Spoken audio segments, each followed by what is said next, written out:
Le quiero pedir favor, ya hemos llegado a la predicación, a algo que creo que es muy importante y por eso venimos a la iglesia el día de hoy. Le pido que guarde su teléfono, que lo ponga en silencio, así no hay interrupciones, y si nos dan un poquito de su paciencia, no estén entrando y saliendo también. Queremos no interrumpir de ninguna forma, si es posible, a nuestros hermanos que están asistiendo el día de hoy. Jeremías expresa el dolor ante los acontecimientos de destrucción de Jerusalén. Él, como profeta, había hecho lo posible por advertirle a este pueblo de lo que vendría. Pero este pueblo era duro de cerviz, dice la Biblia. No quisieron creer. Dios, como el buen alfarero, quiebra el barro.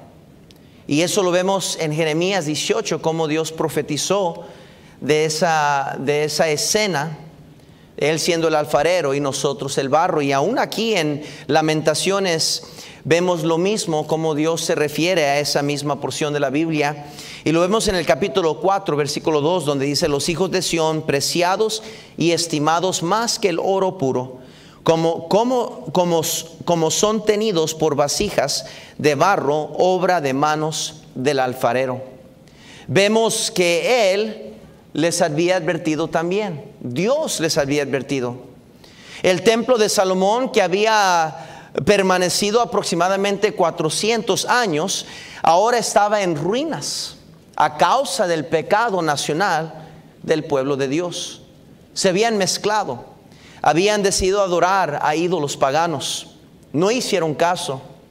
Hicieron a un lado al Señor, poniendo su esperanza en cisternas de agua en vez de confiar en Dios.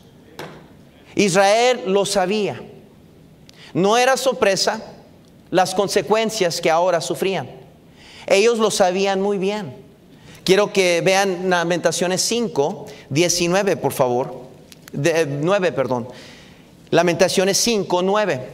Dice la Biblia: con peligro de nuestras vidas traímos nuestro pan ante la espada del desierto. Nuestra piel se ennegreció como un horno a causa del ardor del hambre. Violaron a las mujeres de Sión, a las vírgenes en las ciudades de Judá. A los príncipes colgaron de las manos, no respetaron el rostro de los viejos. Llevaron a los ancianos, a los jóvenes a moler, y los muchachos desfallecieron bajo el peso de la leña. Los ancianos no se ven más en la puerta. Los jóvenes dejaron sus canciones. Cesó el gozo de nuestro corazón. Nuestra danza se cambió en luto. Cayó la corona de nuestra cabeza. ¡Ay ahora de nosotros! Porque dice: pecamos. Ellos lo sabían. Sí, el libro de Lamentaciones es reconocido como el canto fúnebre, un poema deprimiente de Israel. Dividido en 5 capítulos, en el idioma hebrea, cada versículo dentro de cada capítulo comienza con una de las letras del alfabeto hebreo. Este libro fue escrito como un acróstico. Cada capítulo tiene 22 versículos. El capítulo 1, el capítulo 2, el capítulo 4 y el capítulo 5. Y cada versículo comienza con la letra del alfabeto en hebreo. Es un elogio pésimo de lamento, del funeral de Israel. En este libro de Lamentaciones vemos el completo inventario del desastre de Jerusalén. No hay otro libro más pésimo en la palabra de Dios. Su rey, sus sacerdotes, sus profetas son hechos cautivos y masacrados. Sus fiestas solemnes son abolidas y sus muros arruinados. Están en completa destrucción. Nada se salvó. Hasta lo más sagrado, el templo, llegó a ser destruido. Y el arca de Jehová adentro de ese templo fue llevado.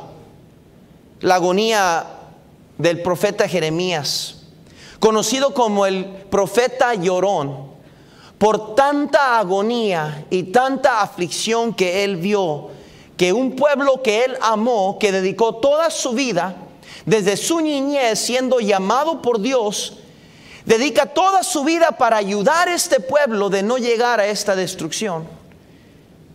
Sus lágrimas que corren inagotables en presencia de la ruina de Jerusalén son una causa de lástima el pueblo de Israel. Dice el capítulo 1 versículo 12 que nadie se compadecía de ellos. ¿No os conmueven? Preguntan los de Israel. ¿No os conmueve a cuantos pasáis por el camino? Eran una lástima, tirados en la calle a causa de su vicio, a causa de su inmoralidad, a causa de su pecado. Vemos las mismas palabras de Jesús en Lucas 19, por favor. Lucas 19.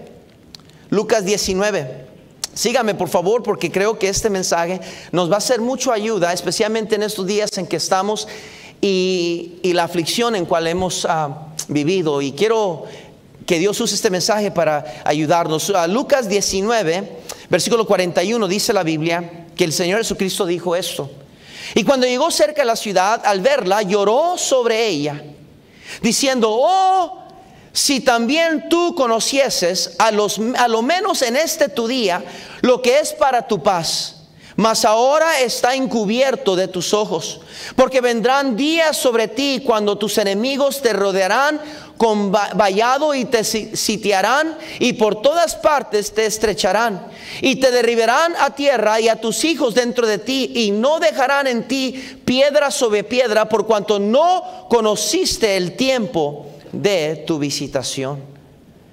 El pueblo tan amado por Dios había caído en lo más profundo y negro de su mismo maldad. Llegaron a tal grado, como a veces suele suceder, por tanta aflicción, por tanto problema, por tanta bronca que viene en nuestras vidas, llegaron a ser crueles personas. Esta misma gente que cuando estaban en cautividad, las otras personas paganas le pedían a ellos que cantaran los cánticos de Sión, que les cantaran los cánticos alegres, y les decían: alégranos nuestros corazones, porque eran reconocidas como gente alegre. Pero ahora son gentes crueles. En el capítulo 4, versículo 3, vemos esa expresión. Dice: aún los chacales dan la teta, dice, y amamantan a sus cachorros. La hija de mi pueblo es cruel como los avestruces en el desierto. Dice: la lengua del niño de pecho se pega a su paladar por la sed. Los pequeñuelos perdieron pan y no, pidieron pan y no hubo quien se los se convirtieron en un pueblo cruel. ¿Saben lo que yo veo a veces cuando las pruebas son muchas a causa de nuestro pecado? La gente tiende a reaccionar y conformarse a los problemas y las aflicciones, y llegamos a ser crueles. No hay nada feliz de nosotros, no hay nada alegre, no hay ninguna razón por qué sonreír. Se ve la carga, se ve el yugo oprimiente en nuestra vida, en nuestro corazón, en las expresiones de nuestros rostros. Este pueblo se convirtió en egoístas, con hechos abominables. Escuche bien, aún se comían a sus hijos. En el capítulo 4, versículo 10, dice la Biblia: las manos de mujeres piadosas, piadosas, cocieron a sus hijos. Sus propios hijos les sirvieron de comida en el día del quebrantamiento de la hija de mi pueblo. Esto no es una metamorfosis, no es un ejemplo, es lo que realmente sucedió. A causa de las influencias paganas, lo oscuro, lo negro de la maldad de su pecado, bajo un castigo completo y absoluto de parte de Dios, por su soberbia y su idolatría, pierden toda su heredad, pierden todo. En el capítulo 5 vemos cómo hablan de su expresión de pérdida. Dice en el versículo 1: acuérdate, oh Jehová, de lo que nos has sacudido. Dice: mira y ve nuestro oprobio, nuestra heredad ha pasado a extraños, nuestras casas a forasteros, huérfanos somos sin padre, nuestras madres son como viudas, nuestra agua bebemos por dinero, compramos nuestra leña por precio, padecemos persecución sobre nosotros, nos fatigamos y no hay para nosotros reposo. Al egipcio y al sirio extendimos la mano para saciarnos de pan. Nuestros padres pecaron y han muerto, y nosotros llevamos su castigo. Siervos se enseñorean de nosotros, no hubo quien nos librase de su mano. Con peligro de nuestras vidas traímos nuestro pan. Ante la espada del desierto nuestra piel se ennegreció como horno a causa del ardor del hambre. Dice: violaron a las mujeres de Sión, a las vírgenes de las ciudades de Judá. Noten el versículo 13: llevaron a los jóvenes a moler y a los muchachos desfallecieron bajo el peso de la leña. Los ancianos no se ven más en la puerta. Los jóvenes dejaron, ¿qué dice? Sus canciones. Habían perdido absolutamente todo a causa de su pecado. Pero metido en esta carta de Lamentaciones, metido muy profundamente y estratégicamente de parte de Dios, en medio de esta triste aflicción y este libro, en el fondo de todo su dolor, nos encontramos con la misericordia de Dios.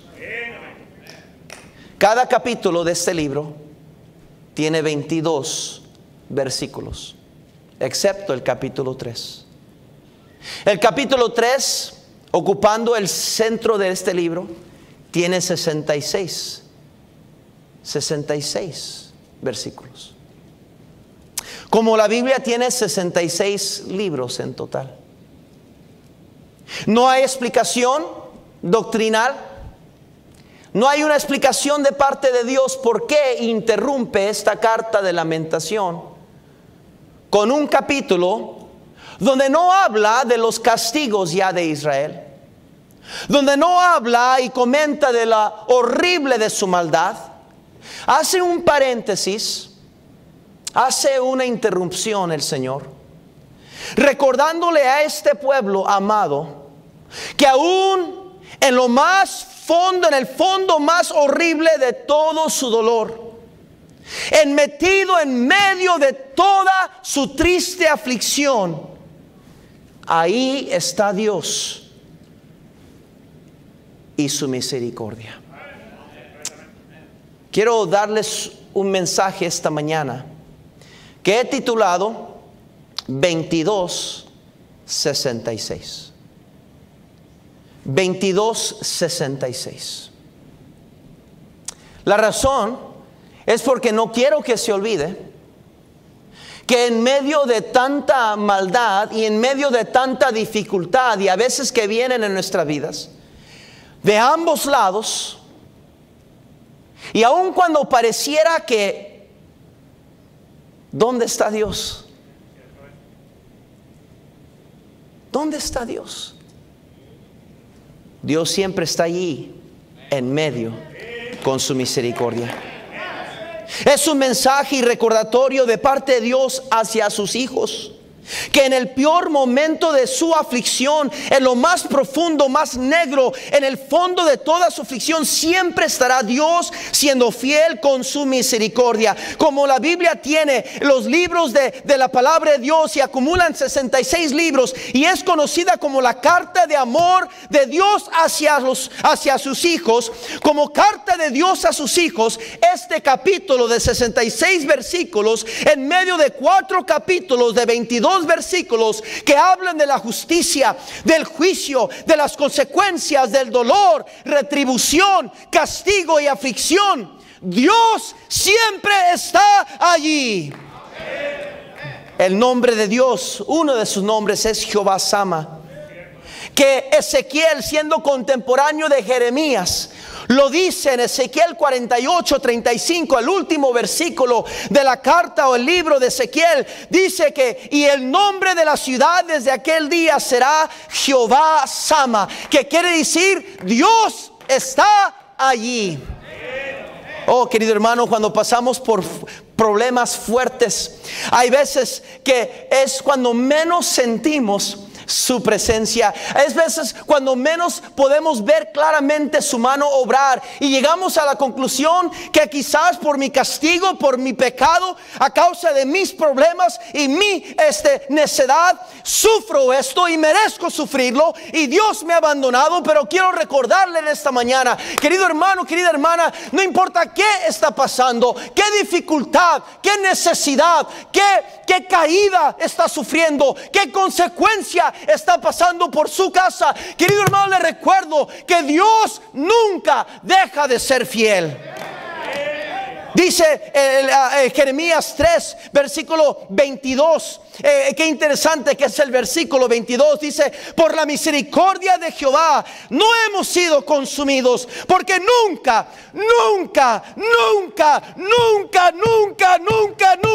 decayeron sus misericordias.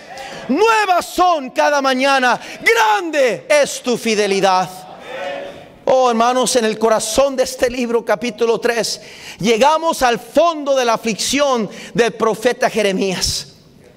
Llegamos a donde menos aguantamos. Llegamos a donde muchos cristianos mejores que usted y yo, y cristianos jóvenes que están entre nosotros, que no han tenido que pasar por esos momentos agrios, que no han tenido que sufrir el fuerte golpe de un pecado familiar, de un desaliento, de un abatimiento social, económico. Oh, jóvenes cristianos suelen pensar en su confianza en Dios, suelen decir que son fieles a Dios. Ellos no. Pero tengo noticias para usted, joven. Si Dios le ama a usted, le garantizo que usted va a también pasar un día por esas aguas negras. Dios al que ama, dice la Biblia, disciplina. Antes de levantar su rostro en arrogancia, joven, antes de pensar y examinar este mensaje, abra su corazón. Porque le garantizo,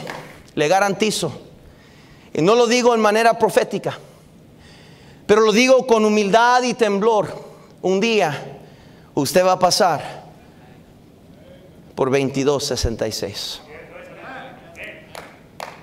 Las misericordias de Dios es el coro de este libro, de este canto, de un canto tan pésimo, de un canto tan deprimiente. El coro habla de la misericordia de Dios. Regresemos a Lamentaciones capítulo 3, versículo 18. Y dije: perecieron mis fuerzas y mi esperanza en Jehová. ¿Usted alguna vez ha llegado ahí? Donde se cansa, donde su fe mengua, donde no sabe qué esperar, no entiende por qué, no logra entender el por qué Dios tan bueno nos permite pasar por algo tan feo. Dice el versículo 19: acuérdate de mi aflicción y de mi abatamiento, del ajenjo y de la hiel, lo tendré aún en memoria, porque mi alma está abatida dentro de mí. Esto recapacitaré en mi corazón, por lo tanto esperaré. Por la misericordia de Jehová no hemos sido consumidos, porque nunca decayeron. ¿Qué dice? Jonás llegó a ver este 2266. Lo llegó a conocer en el estómago de un pez grande en el abismo. Los jóvenes hebreos llegaron a conocer en el horno de fuego. Cuando nadie más estaba con ellos, era uno como el Hijo de Dios entre el fuego. Daniel en el foso de leones no estaba solo. Ahí en medio de ese foso estaba el Señor. Elías en la cueva de destrucción, autodestrucción y depresión. no estaba solo, el Señor estaba allí. Pablo y Silas, en un tiempo donde quisieran pensar que su ministerio llegó a un fin en la cárcel, ahí estaba el Señor a su lado. Jeremías, en el día más peor de su vida y su ministerio, donde él ya no aguantaba más, donde él estaba tan cansado, donde ya no soportaba más, llegó a la conclusión Jeremías que ya no se iba a recordar de su nombre, que ya no iba a hablar en el nombre de Dios por un pueblo contumaz, un pueblo que le rechazaban, hacía invitaciones y nadie pasaba, predicaba la verdad y nadie creía, hablaba del amor de Dios y nadie deseaba el amor de Dios, un pueblo contumaz, un pueblo rebelde. Llegó Jeremías a decir: ¿para qué predicar? ¿Para qué seguir adelante? ¿Para qué seguir tratando de creer en Dios? ¿Para qué? Es más, ya no más voy a decir nada en su nombre, no vuelvo a seguir más la fe, dejo la Biblia, dejo los mensajes, dejo todo. Pero dijo Jeremías: pero no obstante me di cuenta que como poderoso gigante estaba el Señor a mi lado. Las misericordias de Dios nos permiten, número uno, recapacitar. Recapacitar. Qué interesante que aquí en el capítulo 3, note el versículo 21, dice: esto recapacitaré en mi corazón, por lo tanto, dice, esperaré. Esto recapacitaré, dice Jeremías, en medio y en lo más fondo de su aflicción. Dios y su misericordia nos permite recapacitar, nos permite reevaluar, nos permite arrepentirnos y volver en sí y entender que no todo se ha perdido, entender que todavía hay esperanza, todavía Dios puede con mi matrimonio, todavía Dios puede alcanzar el corazón de mi hijo, todavía Dios no ha terminado con mi vida. Y recapacitamos, mi hermano. Eso es la misericordia de Dios.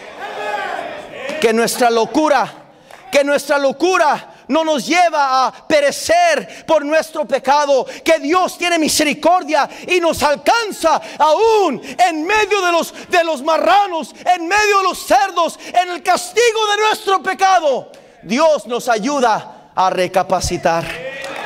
Así fue el hijo pródigo, que fue y gastó todo su dinero, todo lo que él tenía, su derecho de hacerlo, como muchos suelen decir: yo tengo derecho de vivir mi vida. Ya me cansé de las reglas, me cansé de las cosas que me dicen en iglesia, y yo voy a hacer lo que yo quiero. Y sí, Dios en su misericordia, que nos da libre albedrío, nos permite a veces tener que aprender lecciones a las fuerzas. Pero el hijo pródigo, allí donde nadie más le quería dar de comer, porque deje recordarle, querido cristiano, si usted se aleja de Dios, no va a tener nadie más que se compadezca de usted, solamente Dios. Y ahí entre los marranos, entre los cerdos, dice la Biblia, para un judío una ofensa grande estar entre animales de esos tipos, buscando la comida de ellos, entendiendo que hasta ellos tenían mejor comida de lo que él tenía. Dice la Biblia claramente: y volvió en sí y dijo: qué bueno lo tenía con mi papá. Allá no tenía que andar en esto. Allá Dios me bendecía. Allá mi padre me amaba. Tenía mi cuarto, mis bendiciones, mi protección. Oh, a lo mejor me había cansado de las reglas de mi padre, pero lo tenía mejor allá. ¿Qué estoy haciendo aquí? Y dice la Biblia que él se levantó y fue a su padre, y su padre no le reclamó. Su padre no le dijo: ingrato, yo te dije y vive, ahora paga las consecuencias. No, sino porque volvió en sí y llegó a su padre. Dice la Biblia que su padre corrió hacia él y lo abraza. No le tira en cara nada, no le reclama nada, no lo castiga, no lo disciplina, lo acepta en su misericordia. Gloria a Dios, que Dios nos permite recapacitar antes de que sea muy tarde. Quizás estoy hablando a un cristiano esta mañana que está a punto de dejar todo, que está a punto de dejar su hogar, de que está a punto de dejar su matrimonio, que está a punto de abandonar su hogar y, joven, irte de la casa porque piensas que tú puedes con tu vida, que tú tienes derechos para vivir como tú quieres. Pero deja decirte, aún Dios y su misericordia quiere alcanzarte, quiere que escuches y llegues en sí y entiendas y recapacites que Dios es bueno. Su misericordia nos permite recapacitar. Su misericordia nos permite reclamar. Noten el capítulo 3, versículo 22. Dice: por la misericordia de Jehová no hemos sido consumidos, porque nunca decayeron sus misericordias. Nuevas son cada mañana. Grande es tu fidelidad. Y note lo que dice el versículo 24: mi porción es Jehová, dijo mi alma. Por tanto, en él, ¿qué dice? Esperaré. Reclama para atrás Jeremías la porción que era Jehová. Habían perdido sus tierras, habían perdido su salud, habían perdido sus hijos, habían perdido sus heredades, pero algo que el diablo no podía quitarles era su porción en Jehová, su fe. Habían perdido todo, mas lograron reclamar para atrás su esperanza. Mi porción es Jehová. El salmista en Salmo 119, versículo 57, dijo claramente: mi porción es Jehová. He dicho que guardaré sus palabras. Salmos 16, por favor. Salmos 16. Oh, querido hermano, usted podrá perder mucho. Podrá perder propiedades, casas. Podrá perder su salud. Podrá el enemigo venir en contra suya y causarle mucha aflicción, como lo hizo en los días de Job. Pero hay algo que él no le puede tocar, y eso es su fe en su Dios. Salmo 16, por favor, quiero que vean. Un salmo profético del Señor Jesucristo, pero quiero que vean cómo el salmista se expresa en Salmo 16, versículo 5. Jehová es la porción de mi herencia y de mi copa. Tú sustentas mi suerte. Las cuerdas me cayeron en lugares deleitosos, y es hermosa la heredad que me ha tocado. Bendeciré a Jehová que me aconseja. Aún en las noches me enseña mi conciencia. A Jehová he puesto siempre delante de mí, porque está a mí donde no seré conmovido. Se alegró por tanto mi corazón y se gozó mi alma. Mi carne también reposará confiadamente, porque no dejarás mi alma en Sión, ni permitirás que tu santo vea corrupción. Me mostrarás la senda de la vida. En tu presencia hay plenitud de gozo. Delicias a tu diestra para siempre.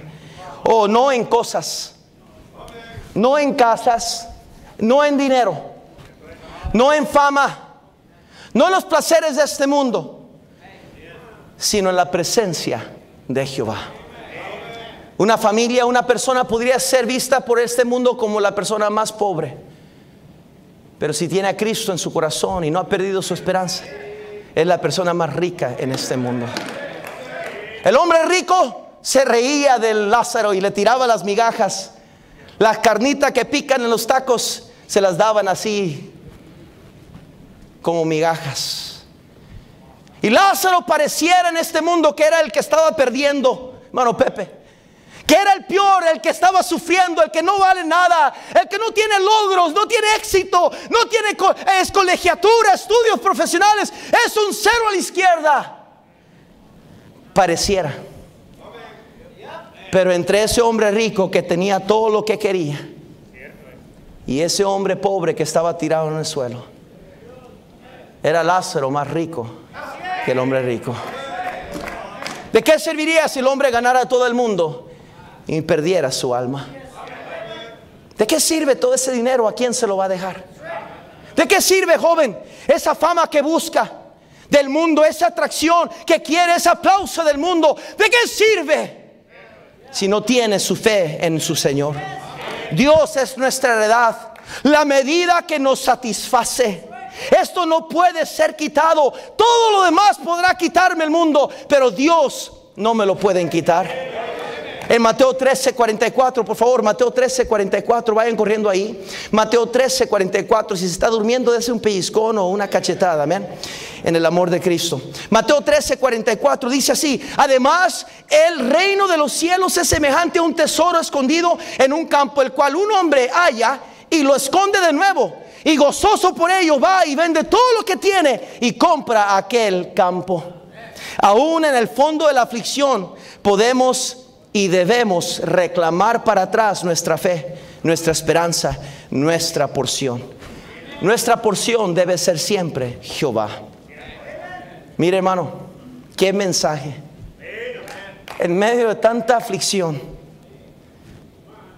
hay un capítulo con 66 versículos recordándonos de la carta entera de Dios, la Biblia,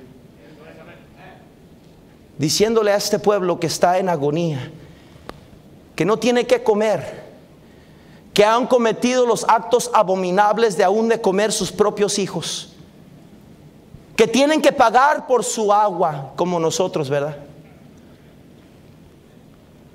Que no tienen nada. Dios les recuerda que sus misericordias nuevas son cada mañana. No se desgastan, no se envanecen, no se ponen antiguas, no llegan a una fecha donde se expira. Nuevas son cada mañana. Reclame esa promesa. Quizás en su vida ha fracasado, quizás no ha tenido mucho éxito en la familia, quizás le ha fallado a su esposa, quizás le ha fallado a su esposo, quizás no ha sido la mejor mamá, el mejor papá, quizás le ha fallado a sus padres, ha quebrantado el corazón de sus padres, quizás no ha sido el mejor cristiano que deberíamos de ser, pero por la misericordia de Dios, hoy podemos reclamar para atrás esa promesa de Dios, que Dios me puede dar un nuevo comienzo, una nueva oportunidad, porque cuando el justo cae 7 veces, aún vuelve a levantarse, dice la palabra de Dios. Gloria a Dios que servimos un Dios de segunda y tercera y cuarta oportunidad. No hay perdida, no hay una familia perdida que Dios no pueda rescatar. No hay un matrimonio herido que Dios no pueda sanar. No hay nada imposible para la misericordia de Dios. La misericordia de Dios nos permite rectificar. Número 3. Quiero que vean lo que dijo Jeremías en el versículo 25.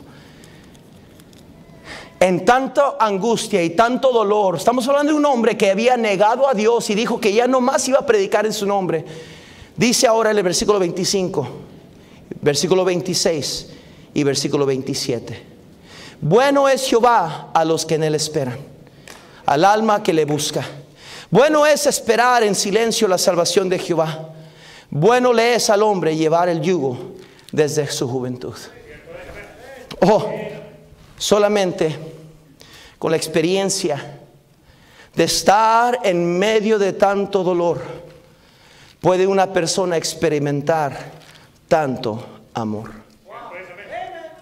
Querido hermano, a veces las aflicciones de este mundo nos va a llevar a decir cosas que no deberíamos decir, a sentirnos de maneras que no deberíamos sentirnos, a fallarle a nuestro Dios en formas que nunca deberíamos haberle fallado.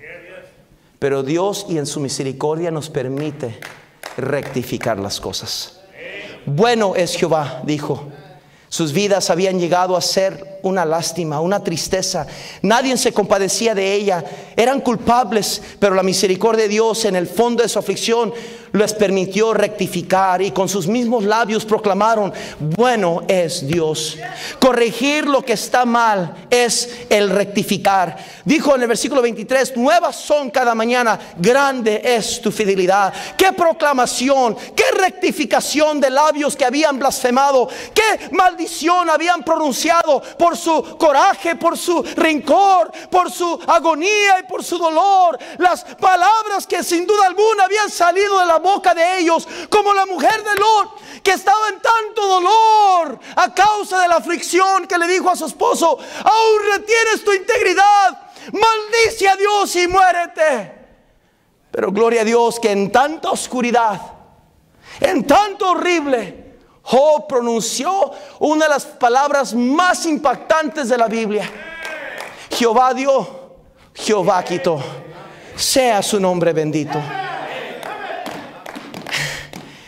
1 Juan 1:9 dice la Biblia: si confesamos nuestros pecados, Él es fiel y justo para perdonar nuestros pecados y limpiarnos de toda maldad. En 2 Corintios 5:17 dice la Biblia: de modo que si alguno está en Cristo, nueva criatura es.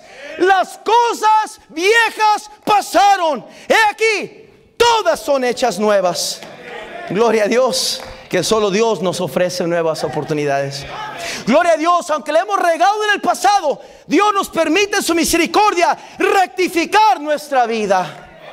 Eclesiastés 7:13 dice: mira la obra de Dios, porque ¿qué podrá enderezar lo que está torcido? En el día del bien goza del bien, y en el día de la adversidad considera. Dios hizo tanto lo uno como lo otro, a fin de que el hombre, escuche, nada halle después de él. Proverbios 3:5 del 6, Dios nos manda que debemos de confiar en Dios y no confiar en nuestros propios consejos, porque Él enderecerá nuestras veredas. El hijo pródigo rectificó las cosas. Rectificó las cosas, llegando a su padre, y le dijo a Dios: Señor, he pecado contra ti y contra el cielo, y le voy a decir esto a mi padre, que he pecado contra el cielo y contra él. Y pudo rectificar su vida.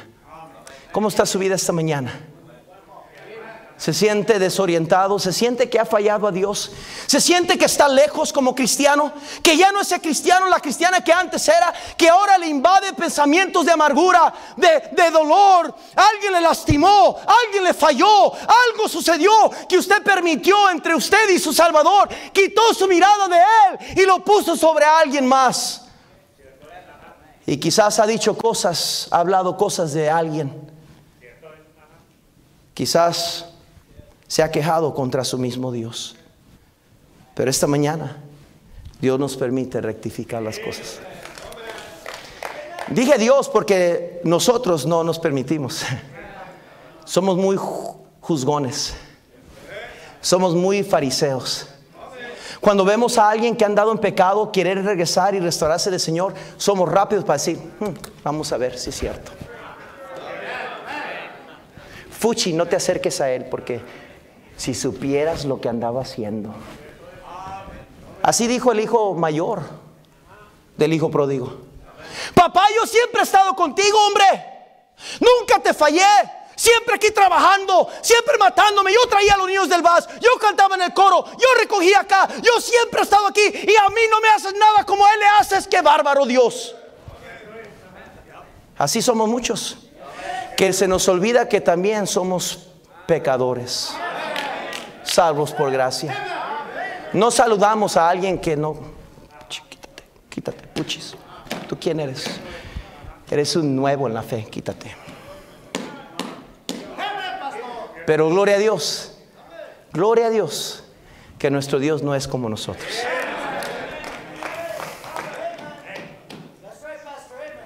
Número 4, y termino. Por la misericordia de Dios podemos recapacitar. Por la misericordia de Dios podemos reclamar. Por la misericordia de Dios podemos rectificar. Y por último, por la misericordia de Dios podemos reconciliar. Dice el versículo 55 de Lamentaciones capítulo 3. Les cuento esta historia mientras llegan ahí. En medio de una playa, un predicador cuenta esta historia, que le gustaba surfear. No era el Kevin Wynn, era otro pastor. Le gustaba surfear, pero le gustaba ir cuando nadie más estaba en la playa. Iba muy temprano, a veces en la mañana o muy tarde. Se fue a surfear y una mañana temprano nadie estaba en la playa, solo él. Las olas estaban fuertísimas y él estaba allá afuera surfeando. Y dice que de repente vio en la playa un hombre bien fuerte, así muy musculón. Dijo él que pensaba que era como un tipo Goliat. Era un hombre bien alto, haciendo karate, practicando karate, así como las hermanas en casa. Practicando karate en la playa. Le hacía movimientos así y todo. Yo no sé dónde sacó eso. Pero se quedó impresionado. Dijo, mira, nadie más está en esta playa más que ese hombre. Mientras él surfeaba en las olas grandísimas. Dice que de repente salió un niño bien pequeñito. Un niño que era un adolescente. Dice, pero era tan flaquito, tan frágil era su cuerpo. Dice que yo creo que necesitaba una tabla para surfear. Su mismo cuerpo pudo haber flotado sobre el agua. Dice que reapareció de repente. Dijo que se quedó viendo y dice, ay, ¿este dónde salió? Y que era un jovencito tan amable. Dice, él estaba peleando contra las olas. Y este jovencito estaba sobre la tabla bien tranquilo. Y lo saludó. Buenos días, señor. Sí, buenos días. ¿Qué estás haciendo acá afuera? ¿Con quién? Sí, dice, aquí estoy. Dice, me trajo mi papá. Dijo, ok, dice, pero ¿cuántos años tienes viniendo aquí? Te ves jovencito. Dice, tengo unos 7 años surfeando. Wow. Y si a mí me gusta venir aquí a la playa a conocer personas nuevas y saludarles. Siempre conozco gente amable. Le digo, Señor, este jovencito le digo, Señor, tú eres muy amable. Y le digo, gracias, joven. Y dice, pero no te preocupas que estás solito acá afuera. ¿Dónde está tu familia? ¿Dónde están tus amigos? Digo, no, dice, no, estoy bien, dice, porque mira ese hombre que está ahí en la playa. Él no quita su vista de mí. Y lo saluda a las ollas y él dice, papá. Y el hombre grandotote Goliat que le dijo, hijo, ¿cómo estás? Dice que hasta entonces se entendió por qué ese niño tan débil y tan flaco, en esas olas tan fuertes y en medio de tanta soledad, podía estar tan confiado ese jovencito. Porque su papá lo estaba mirando de una distancia. Y él sabía que su padre era fuerte, que podía alcanzarlo si se estuviera ahogando. ¿Sabe, querido cristiano? A veces cuando vienen esas olas negras, especialmente este año, que muchos de nosotros quizás no vamos a tener la Navidad que quisiéramos tener. Quizás muchos de nosotros vamos a pasar por algunas cosas muy difíciles si no hemos ya. Hemos tenido que trabajar un montón de horas. Hemos tenido quizás que buscar trabajos aquí, trabajos allá. Algo seguro que tenía en mi vida ahora, estoy buscando cualquier cosa para trabajar. Quizás han tenido que comer puro frijol y arroz. Pero quiero recordarle esta mañana que en medio de tanta dificultad y tanta aflicción, en medio de tanto dolor, Dios está allí. Dios está allí. En el versículo 55 dijo él, invoqué tu nombre, oh Jehová, desde la cárcel profunda. Oíste mi voz, no escondas tu oído al clamor de mis suspiros. Te acercaste el día que te invoqué, dijiste, no temas. Abogaste, Señor, la causa de mi alma. Redimiste mi vida.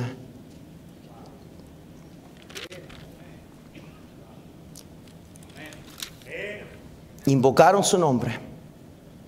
Desde la cárcel profunda encontraron un abogado que redimió sus vidas. Dios defiende nuestra causa, como el papá del hijo pródigo lo defendió contra el hermano mayor. 1 Juan 2:1 dice, abogado tenemos para con el Padre, a Jesucristo. Aún en nuestros peores momentos, en el fondo de nuestra aflicción, de nuestros fracasos, de lo más negro de nuestras mismas consecuencias, Dios está allí como poderoso gigante, abogando por nosotros. Pablo lo expresó de esta manera: si Dios es por nosotros, ¿quién contra nosotros? En el fin de los tiempos, óigalo bien, aquí termino, habrá un acusador de los hermanos llamado Satanás. Nos acusará de toda nuestra maldad. Nos condenará según él con palabras como de serpiente venenosa. Pero gloria a Dios que en ese momento podremos cantar como el escritor cantó: estoy bien con mi Dios. Nuestra cuenta negra Cristo ya borró. En Colosenses 1:21 dice: y vosotros también, que erais en otro tiempo extraños y enemigos en vuestra mente, haciendo malas obras, ahora os ha reconciliado en el Señor. En medio de nuestros sufrimientos, Dios está presente, aunque a veces parece ausente. En nuestros quebrantamientos, donde Él puede hacer su obra maestra, donde solo Él puede tomar lo quebrado, lo que no sirve, lo que no funciona, lo que nadie más quiere dar ni un centavo por Él. Es cuando Dios puede tomar lo quebrantado y volver a hacerlo una vasija de honra. 22 versículos de fracaso, 22 versículos de reproche, 22 versículos de lo feo de su pecado, de las cosas que llegaron a hacer aún con sus propios hijos. ¡Qué horrible el pecado! Y 22 versículos de un fúnebre, de una nación que un día era cosas grandes y ahora las zorras habían tomado lugar en el templo de su Dios. Estaba en medio, como la cruz de Cristo, en medio de tanto pecado, con dos ladrones en ambos lados, con un mundo rechazándolo, con un cielo oscuro, porque su padre le había dado la espalda, con todo nuestro pecado sobre Él. Él estaba solo en medio, dando su misericordia, conectando al hombre con su Dios y alcanzando al mundo con un amor incomparable. Nadie más, todos sus amigos lo abandonaron. Perdió toda su reputación. Lo acusaron de hereje, de brujo, de un falso profeta. Solo su mamá estaba ahí, su mamá terrenal. Solo su discípulo y una mujer que era ramera, que él había salvado. En el día de su funeral, según el diablo, había ganado el diablo, pero no. Al tercer día, en el tercer capítulo, nos escribió una carta de amor con 66 libros, porque de tal manera amó Dios al mundo, diciéndonos: sus misericordias son para siempre. ¿Cómo está usted esta mañana? ¿Qué ha hecho el pecado en su vida? ¿Le ha robado su gozo? ¿Le ha quitado su gozo, su alegría? Nuevas son cada mañana. Señor, bendice la predicación de tu palabra.